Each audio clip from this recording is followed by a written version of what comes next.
Hello दोस्तों, आप सभी का स्वागत है एस्ट्रो गुरु कृष्ण चैनल पर। आज बात करेंगे 10वीं महाविद्या की 7वीं महादेवी धूमावती के बारे में। ये 7वां पार्ट है। इसके पहले 6 पार्ट आ चुके हैं और उन सभी के लिंक्स डिस्क्रिप्शन में दिए हैं। अगर आपने उसको नहीं देखा है, मिस कर दिया है, तो उसे जरूर देखें। अच्छा, शुरू करने से पहले मैं आप सभी को बता दूं, जैसा कि आप सेटअप देख रहे होंगे, अगर आप पहली बार जुड़े हैं तो थोड़ा कंफ्यूज होंगे कि ये कैसा सेटअप है। मैं टैरो रीडर हूँ, प्रोफेशनल टैरो रीडर हूँ, और मेरा एक मेन चैनल है एस्ट्रो गुरु। तो YouTube पर आप सर्च कर सकते हैं या डिस्क्रिप्शन में लिंक भी देख सकते हैं, तो आप वहां जा सकते हैं टैरो रीडिंग्स देखने के लिए। तो यहाँ पर मैं 10 महाविद्या की 7वीं देवी के बारे में बात करूंगा। धूमावती उनका नाम है। उनके जो नाम है धूमावती, ये माता पार्वती का ही एक स्वरूप है, पहले ये बता दूं, क्योंकि 10 महाविद्या की सारी देवियां उनके ही स्वरूप को कहा गया है। काली से शुरू होता है, 7वीं महाविद्या है धूमावती। इनके बारे में इनका नाम धूमावती क्यों है, एक कथा प्रचलित है। कथा सिंपल सी है। पार्वती माता कैलाश पर थी। अच्छा, ये जो कथाएं हैं इनके बारे में बता दूं कि ये लीलाएं हैं। लीला क्या होती है? लीला का मतलब जानबूझकर रचा गया एक प्रपंच, एक ऐसी समझिए स्टोरी टाइप की चीज। ये उनके ही द्वारा, जैसे माता पार्वती की ये जो कथा है, ये माता पार्वती के द्वारा ही किया गया था। वे सारी चीजें जानती थी कि जो भी वे कर रही हैं उसका परिणाम क्या होगा, लेकिन फिर भी उन्होंने किया क्योंकि उन्हें इस स्वरूप में प्रकट होना था, एक नए स्वरूप में आना था, इसलिए उनके ही द्वारा ये किया गया। तो चूंकि वे सब जानती हैं, जानबूझ के कर रही हैं, इसलिए इस चीज को लीला कहते हैं। जैसे उनके लिए ये एक खेल है। लीला मीन्स खेल, जस्ट अ प्लेफुलनेस। कृष्ण के जीवन को हम कृष्ण लीला कहते हैं, ठीक है। राम के जीवन को राम लीला कहते हैं। क्यों? क्योंकि उनके लिए ये खेल है। वे तो सब जानते थे ना, उनको सब पता था कि वे आएंगे, 14 वर्ष के लिए वनवास जाएंगे, तो फिर भी वे आए, फिर भी वे गए, तो उनके लिए खेल है। तो ऐसे ही माता पार्वती एक बार कैलाश पर भगवान शिव के साथ थी और अचानक उनको कुछ खाने का मन हुआ। उन्होंने कहा मुझे क्षुधा हो रही है। क्षुधा का मतलब भूख लगी है, कुछ खाना है। शिव मुस्कुराए और कुछ नहीं बोले, आंख बंद किए बैठे थे, ध्यान में थे, लेकिन फिर भी मुस्कुराए। उन्होंने फिर उनसे कहा कि मुझे क्षुधा हुई है, मुझे भूख लगी है, मुझे कुछ खाना है, आप मुझे कुछ खाने को दीजिए। शिव ने कुछ नहीं कहा, शिव बस मुस्कुराते रहे। पार्वती जिद पर आ गई, थोड़ा सा हठी हो गई, थोड़ा सा नाराजगी उन्होंने दिखाई, अपने रौद्र रूप में आना शुरू हुई। चूंकि पति थे तो रौद्र रूप वैसा नहीं हो सकता था जैसा राक्षसों के लिए होता था, लेकिन फिर भी उन्होंने अपने स्वरूप को विकराल करना शुरू किया कि मुझे क्षुधा हो रही है, आपको ध्यान नहीं हो रहा, आपकी पत्नी भूखी है, कुछ दें खाने को। शिव उनकी ओर फिर देखकर मुस्कुराए। उन्होंने अपने शरीर का आकार विकराल किया, भगवान शिव को एक हाथ से उठाया और अपने मुंह में रख लिया, जिसे कहते हैं निगल लिया। लेकिन शिव जी को अपने मुख में जैसे ही उन्होंने रखा, उनके पूरे शरीर से धूम्र राशि यानी धुआं निकलने लगा। और चूंकि उनके मुख से धुआं निकला, इसलिए ही उनके इस स्वरूप को धूमावती कहा जाता है। शिव को मुख में रखते ही उनका शरीर कृष्ण पर गया, मतलब कालापन उनके शरीर में आ गया। उनकी जो शरीर की त्वचा है वो सिकुड़ती चली गई, हड्डियों के साथ चिपकती चली गई। इसलिए इनकी जो पिक्चर है उसमें इनके शरीर को थोड़ा सा बीमार जैसा दिखाया गया है। इनका चेहरा पिचका हुआ है, आंखें धसी हुई हैं और इनके जो बाल हैं वो बिखरे हुए हैं। चूंकि पति को ही निगल लिया था, शिव को ही निगल लिया था, इस वजह से इनको विधवा कहा गया है।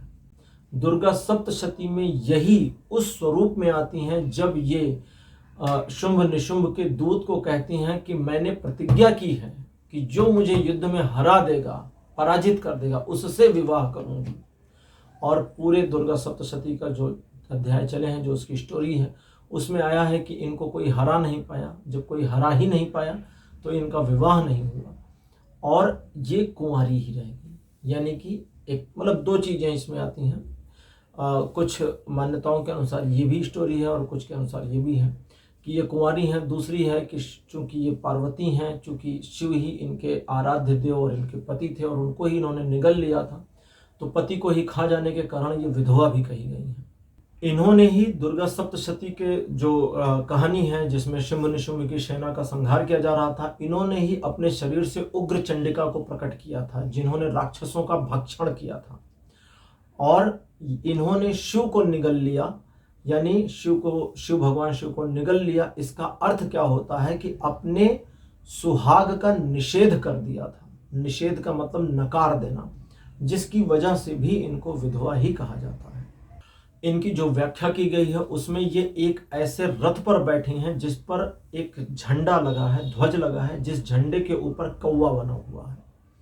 इन्हें कृष्ण वर्णा कहा गया है। कृष्ण वर्णा, कृष्ण नहीं कहा गया। कृष्ण मतलब काला, कृष्ण वर्णा मतलब जिसका वर्ण कृष्ण काला हो रहा है, यानी कि जिसके शरीर की त्वचा का कलर फेड होता चला जा रहा है। क्योंकि पार्वती को गौरी कहा जाता है। भगवान शिव की घोर तपस्या उन्होंने जब करी थी तो पार्वती माता का शरीर सूख सा गया था। तपस्या में शरीर सूखता है।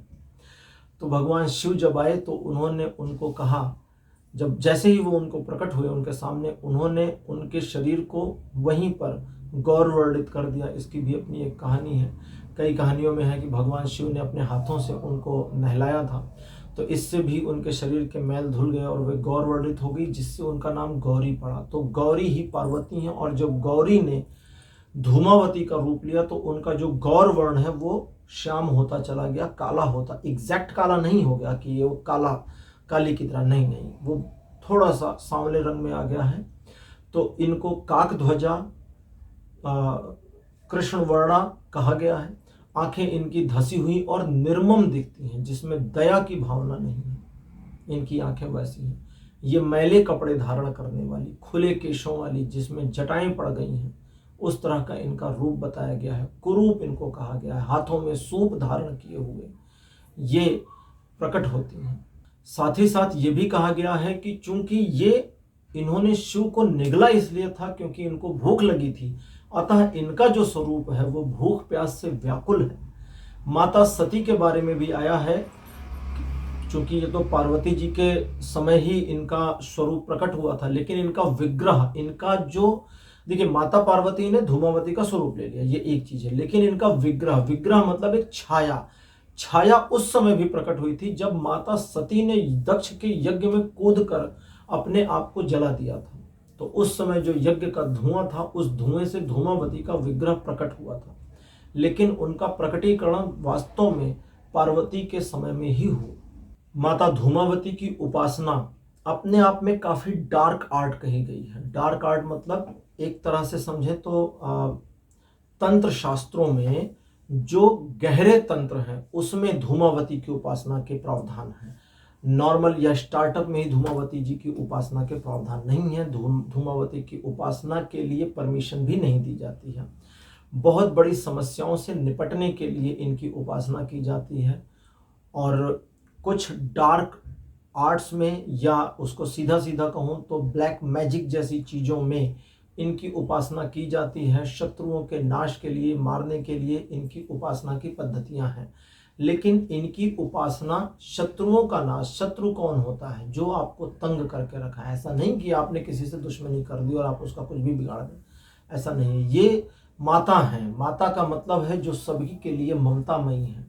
आपके लिए भी हैं तो दूसरे के लिए भी हैं। अगर इनको पता है राक्षसों को मारने के लिए, राक्षसों का भक्षण करने के लिए इन्होंने उग्र रूप धारण किया था जब शुंभ निशुंभ की सेना के साथ युद्ध चल रहा था। इंसानों को मारने के लिए उग्र रूप इन्होंने कभी नहीं लिया। कोई स्टोरी ऐसी नहीं है, कोई कहानी नहीं है। दैट मीन्स इनकी शक्तियों का मिस यूज नहीं किया जा सकता। अगर कोई तांत्रिक ये कहता है कि वो धूमावती की उपासना करके किसी का मारण उच्चाटन आदि कर सकता है तो मूर्ख है वो, और झूठ बोल रहा है और सबको फ्रॉडली बेवकूफ बना करके पैसे कमा रहा है। दैट्स इट, अदरवाइज कुछ नहीं है। मतलब ऐसा नहीं है कि कुछ भी करिए और कुछ भी हो जाए। मैं क्लियर भी करता चल रहा हूँ। हाँ, पॉसिबिलिटीज हैं, लेकिन वो पॉसिबिलिटीज तभी हैं जब आप ऐसी प्रॉब्लम में हैं जहां सामने वाले को हटाना जरूरी है, उसके बिना रास्ता नहीं है। तब इनके उपासना वगैरह करने से, इनकी पूजा करने से उस तरह की सिद्धियां प्राप्त हो सकती हैं। लेकिन अनायास किसी का नुकसान नहीं किया जा सकता धूमावती की उपासना के बावजूद। तंत्र शास्त्रों में धूमावती को ही उग्र तारा कहा गया है। तारा माता काली का दूसरा स्वरूप है। माता काली बिल्कुल कृष्ण, बिल्कुल काली थी, और वहां से जब उन्होंने अपने आप को श्याम वर्ण में परिणित किया, थोड़ा सा चेंज किया, गुस्सा कम हुआ, तो वे थोड़े से श्याम का मतलब सांवले कलर में, थोड़ा सांवले कलर में आई, तो उनको नील सरस्वती या तारा कहा गया। और उन्हीं के उग्र स्वरूप को ही धूमावती कहते हैं, क्योंकि इनके शरीर से धुआं निकलता है, धूम्र राशि निकलती है। इनकी उपासना करने से हर मुसीबत, हर विपदा कट सकती है, टल सकती है। बड़े से बड़ा दुख बड़े से बड़ी प्रॉब्लम, बड़े से बड़े रोग नष्ट हो सकते हैं। लेकिन अगर ये नाराज हो जाएं, जैसा कि मैं थोड़ी देर पहले बता रहा था कि गलत कामों के लिए इनका उपयोग नहीं किया जा सकता, लेकिन अगर गलत कामों के लिए कोई तांत्रिक या सामान्य व्यक्ति उपयोग करने का प्रयास करता है तो ये कुपित हो जाती हैं। कुपित मतलब गुस्सा हो जाती हैं, और अगर ये गुस्सा हो गई तो व्यक्ति का जीवन बर्बाद कर सकती हैं। उसके जीवन में जो सबसे बड़ी प्रॉब्लम आएगी वो खुशियों का खत्म हो जाना होगा। लाइफ में उसके कुछ बचेगा ही नहीं, कहीं कोई और छोर रास्ता नजर नहीं आएगा। ये उग्र होकर के ऐसा प्रभाव दे सकती हैं, ये पूरे परिवार की ग्रोथ को रोक सकती हैं, वंध्या या काकवंध्या बना सकती हैं। साथ ही साथ ये पुरुषार्थ को खत्म करने की क्षमता भी रखती हैं। साथ ही साथ इनके बारे में ये भी कहा गया है कि चूंकि ये काक ध्वजा हैं, इसलिए वासना की ओर भी प्रेरित कर देती हैं, और अतृप्तता इनके स्वभाव से प्रकट होती है। क्योंकि अतृप्त, यदि ये तृप्त हो जाती तो शिव को मुख में ही क्यों रखती, तो अतृप्तता भी इनसे बनी हुई है और ये अतृप्तता को दे भी देती हैं। तो फिलहाल धूमावती की जो उपासना है ये थोड़ी सी गंभीर है, थोड़ी सी गूढ़ है, थोड़ी तांत्रिक है, और अनायास इनकी उपासना नहीं करनी चाहिए। इनकी उपासना किसी गुरु के देख रेख में ही करने की कोशिश करनी चाहिए। स्वयं से इनकी पूजा उपासना करना नुकसानदेह भी हो सकता है, क्योंकि ये नाराज हो गई तो बहुत बड़ा ब्लंडर हो सकता है, लाइफ में बहुत नुकसान हो सकता है। तो दोस्तों, सातवीं देवी धूमावती के बारे में ये थोड़ी सी आज जानकारी थी जो मैं जानता था, मैंने आपसे शेयर करी। आज का टॉपिक, आज का वीडियो आपको कैसा लगा? अपने एक्सपीरियंस, अपने अनुभव कमेंट सेक्शन में लिखिएगा। इस वीडियो को लाइक करिए, शेयर करिए और मेरे चैनल को सब्सक्राइब जरूर करिए। अगले वीडियो में 8वीं विद्या को लेकर हाजिर होऊंगा। तब तक के लिए बाय बाय।